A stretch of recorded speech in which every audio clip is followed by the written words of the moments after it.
Hi, in front of me is Realme 8 Pro, and today I would like to show you how you can turn on or off auto rotation on this device.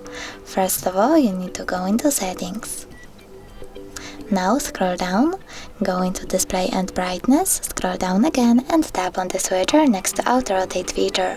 Auto rotation is now turned on. You can turn it off by tapping on the same switcher. You can also go into the tab menu and click on auto rotate icon over here.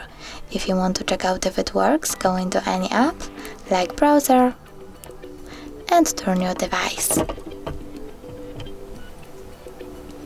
Thanks so much for watching. If you enjoyed this video, don't forget to leave a like, comment and subscribe.